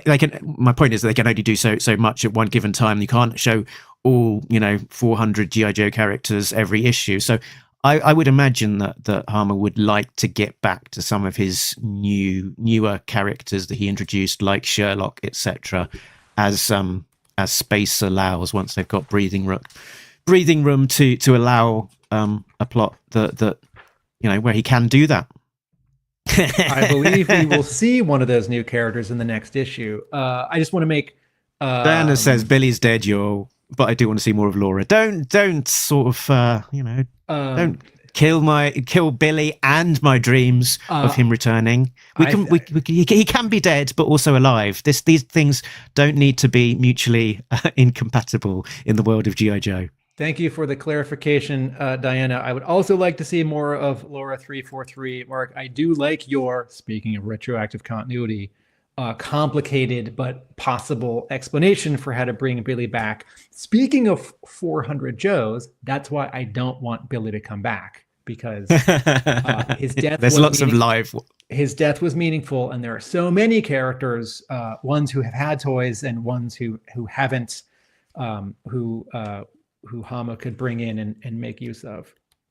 Can I sort of turn to a slightly different topic, which is like a high level thought on the ramifications of this particular issue, that in terms of Cobra and where Cobra is at, we've for a long time we've had sort of three main Cobras. We've had Cobra Commander as the leader. We've had Dr. Mindbender as his second in command for virtually the entire IDW run. And then more recently, we've had Serpentor Khan as the newer introduced head Cobra, who's obviously been in charge of his own faction. And across those, Dr. Mindbender is mutated and has been captured by the Joes, and was last seen on the back of a Zodiac raft going back to in the Gulf of Mexico. In the Gulf of America, and then the Serpentor Khan was destroyed by Destro last issue, blown up to bits. So I think that's the last that we've seen of him, and possibly the last we've seen of his army as well. I get the sense that maybe most of the invading forces, most of his army, moved across from Cobra Island into Springfield and has pretty much been, wiped out by this point. So it might be the last that we've seen of his mutants. And then in terms of Cobra Commander, he's been, thrashed by Destro, thrown into a skip, and it's looking like he might be a prisoner of somebody's when we next see him. So for Cobra, they're sort of looking somewhat headless. Another way of phrasing this is, who are the Joes gonna fight in 2 issues? So maybe some Dreadnoks. There's always a reason for Zartan and the Dreadnoks to change their mind and have a problem with the Joes.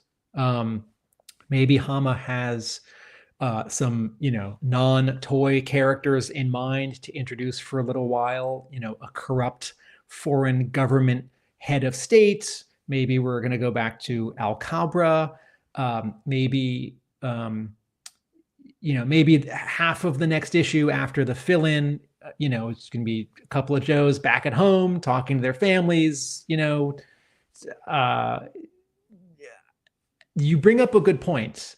Go for it. Maybe there's going to be a power vacuum at the top of Cobra, and there'll be similar to the death of Cobra Commander in the IDW continuity. Maybe there'll be a fight for the leadership amongst some of the next level down. Maybe like Tomax and Zaymot will make a return, and Cesspool and all of these other characters that we've not seen in a little while, who sort of want to step up. Is this when I finally get my position? Is this when I finally get my Gristle appearance in the Real American Hero continuity? It would be fun to make a list. Here's your homework, Mark, for this week on Facebook or a month from now on Talking Joe. Who are the remaining individuals? I don't mean, one of thousands of Vipers in Cobra who are alive. And I also think that some of them, I get the sense that Hama doesn't love Tomax and Zaymont. I get the sense that he's less interested in using them because he has not, they didn't really come back after those sort of timely appearances for 1985. I don't remember if they're in the Cobra Civil War, but I don't remember them coming back. They came back briefly in the IDW era. There was a sort of a grouping of Cobra. I think they called them like something like Cobra Independent Agents that they brought together briefly to kind of have a little bit of a coalition and sort of try and challenge the Cobra leadership, but that didn't last. Was this long. The beginning of Snake Hunt when Hama was going to make every character show up? This was before them. It's like what do they call it? The Cobra World Order, about then. Okay. Cobra World Order was between was it 220 and 226 roughly? Maybe. 219, right? Because the prelude happens between 218 and 219. I finally memorized that fact. Okay, so you bring up an interesting question. Who are the Joes going to fight? What's going to happen with Cobra? And I also get the sense that since there are no mutated, that's the term we're using, we're not really saying they're zombies anymore, Cobra people under Serpentor Khan, and Serpentor Khan is gone. There are none of them in this issue.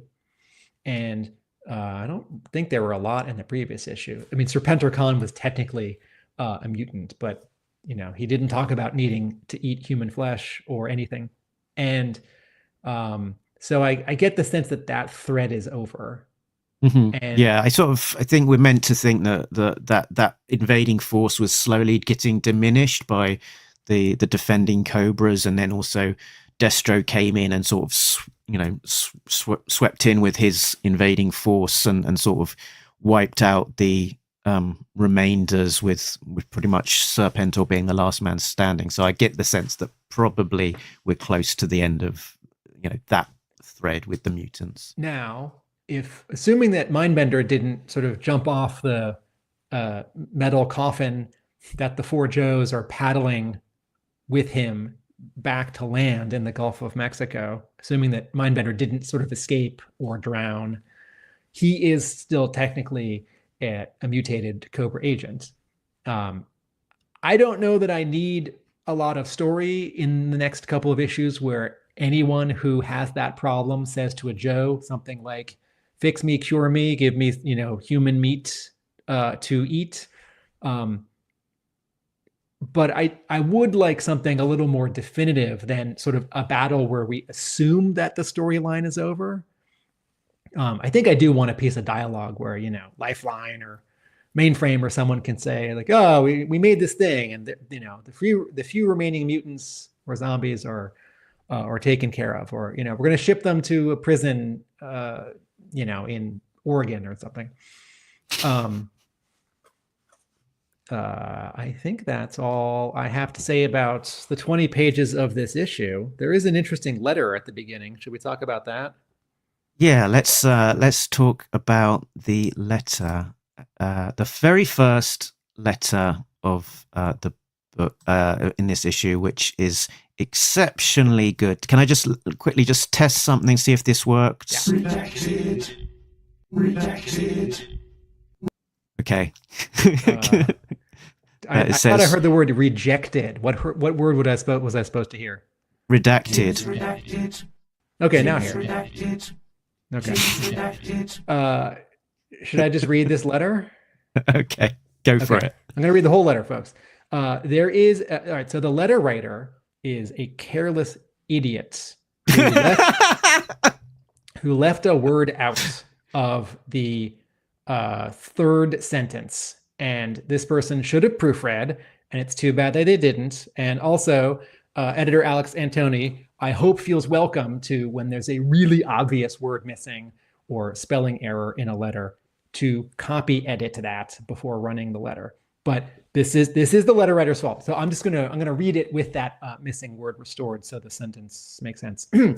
Dear Skybound, congrats on this bonkers Kickstarter campaign. This proves how enthusiastic people are for Larry Hama's stories. Sure, some of your crowdfunding is fans burned by IDW's complete collections being left incomplete, that your 4 compendia will be hardcover, and bells and whistles like the trading cards and the box and all of that. But I hope you'll see this as evidence that people want Larry Hama stories. Please invite him to write a side miniseries, like how Silent Option ran for 4 months during the regular IDW monthly run. Suggestion, a LERP flashback to Southeast Asia. Please keep Paul Pelletier busy while also keeping Chris Mooneyham on. Please invite Ron Wagner, Lee Weeks, Rod Wiggum, and other Marvel artists to not just draw 1 or 2 trading cards, but whole comic books. Please double up Hama and run ARAH bi-weekly. Please plan for a double-sized yearbook or special. And yeah. And something. And then there's a word that says redacted, and it's in all capital letters. And then the letter writer finishes, people love Larry Hama's G.I. Joe stories. Only you have the power to publish more. And the letter writer, his name is Tim, and that person is an idiot for not fixing that typo in the 3rd sentence and should be ashamed. And then Alex Antone. He also wrote an LRP flashback. Is that technically correct? Oh, given that L is not typically a vowel, right? I think this letter writer is thinking of the sound rather than the spelling. But yes. Do you want to read Alex Antone's response, Mark? Yeah, he says, "Yo, Tim, I don't know where you're getting information from, sucker, but I had to redact something from your original letter because it was too sensitive to publish. Mark my word, I will find that leak and I will destroy them. But in all seriousness, thank you for the kind words, and we agree. Larry is writing as many ARAH issues as he can handle at the moment, and we have..."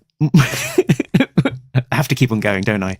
Yes. "And we have plans to continue to deliver even more amazing ARAH stories to you, all blessed by the man himself. In fact, there's a special event coming up in April that you talked about for ages at the beginning of this episode that may or may not be announced by the time that this gets published. So keep an eye out, sucker."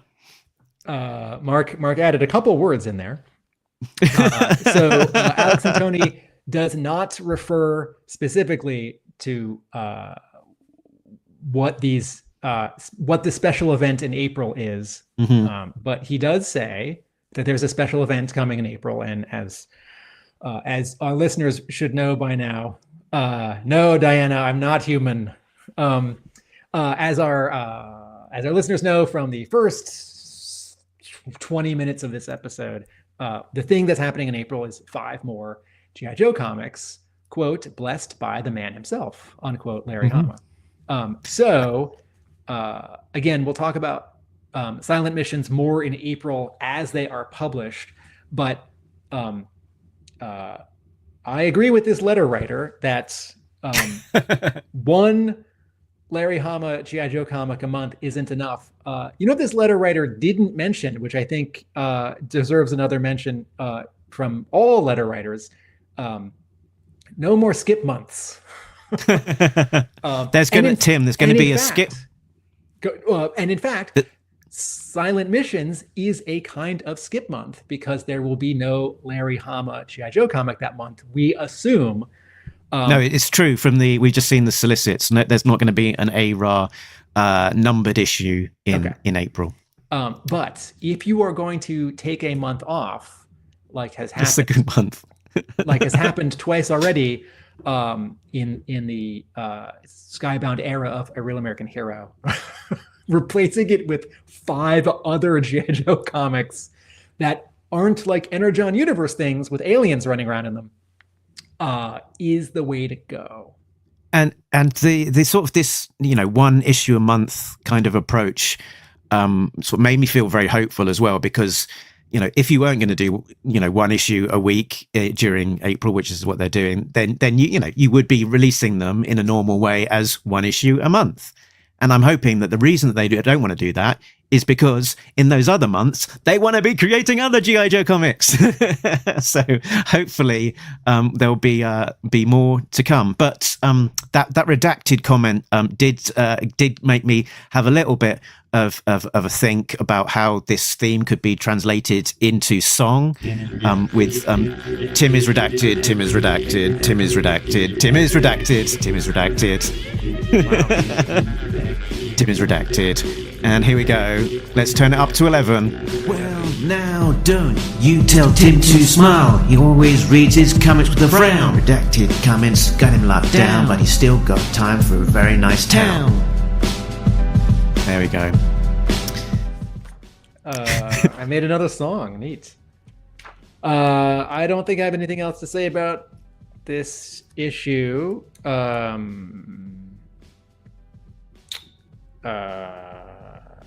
Yeah. Me neither. I think I'm done. I've flicked through everything.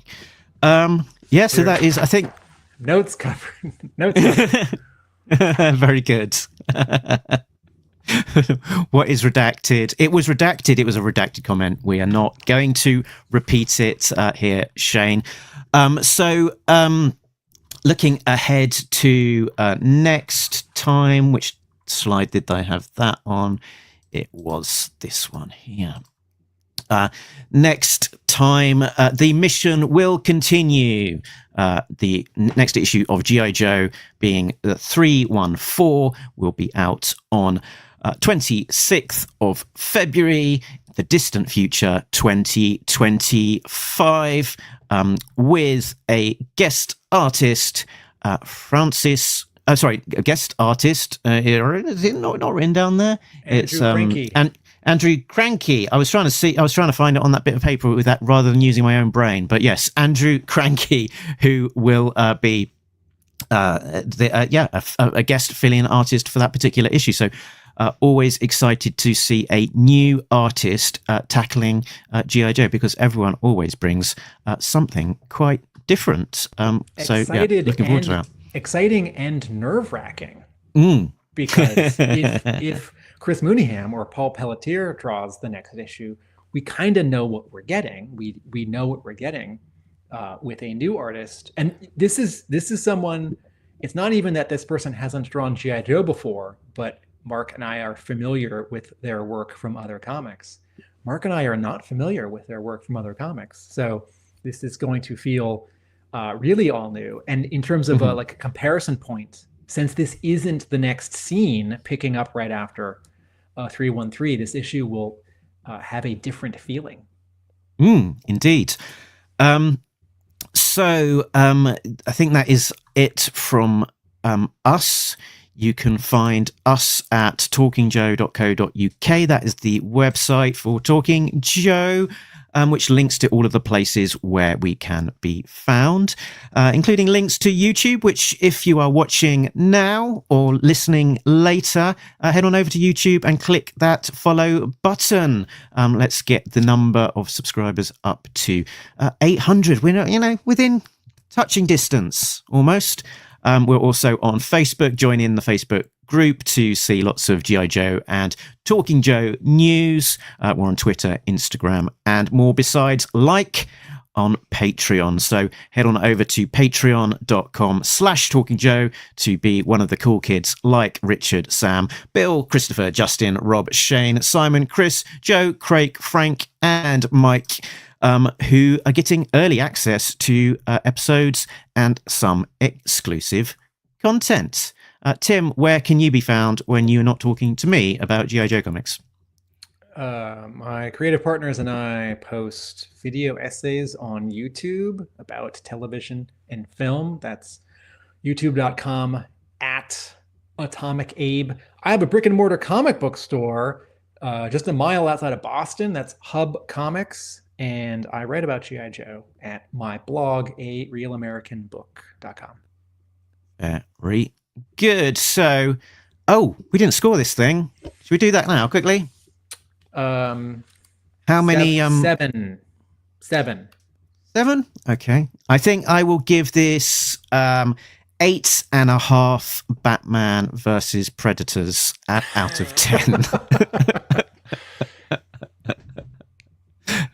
It was a lot of fun. Yeah, it's exciting to see this this arc kind of beginning to wrap up, even if we're not quite sure how conclusive that will be, but it feels like we're about to enter a brand new phase of ARAH and a sort of slight shifting of focus beyond that Serpentor Khan element that has been, has dominated for not just these 13 issues, but pretty much the 10 before as well. Mark, maybe you and I should pitch to Skybound for what could be a 2026 Silent Missions follow-up. You and I can pitch a 20-page Silent Missions self-contained issue. We can plot it, you can write it, I'll draw it badly, color it okay, and it'll be about the last Cobra mutant trooper. And we can tie up that thread, right? It's not Mindbender. Nice. That's going to be taken care of, probably, I hope, by Hama. It'll be some random, alley viper with like an arm that's a claw or something. Can it be Jeffrey? I think that's a good idea. Okay. It's writing itself. And if not an official pitch to Skybound, then perhaps underappreciated fan fiction on the Talking Joe Facebook page. Oh, you know what? If nothing else, Carrot and Diana, stick. can you just arrange somehow that we have a scene where meanwhile back on Cobra Island, there's just a lone techno viper with some mutated limbs. Maybe rather than so lonely. Maybe rather than put it on the Talking Joe Facebook page, it'll be a Patreon exclusive. We can entice some more people to support Talking Joe in that way, and then down the line maybe it'll show up on Facebook. Perfect. So thank you as always to our listeners for taking the time to hear our thoughts on this issue. We've got lots coming up. We're continuing to cover the Skybound era of G.I. Joe. We're also looking back into the history of Devil's Due, and we'll be talking to some various guests, some more surprising than others. Yeah, there's some really exciting guests coming up, so watch this space. But the ones that aren't as surprising are still cool. Yes, everyone's cool, but some more unexpected than others. And with all of that said and done, please remember, everyone, that Nobody Beats Talking Joe, an international podcast. Laters!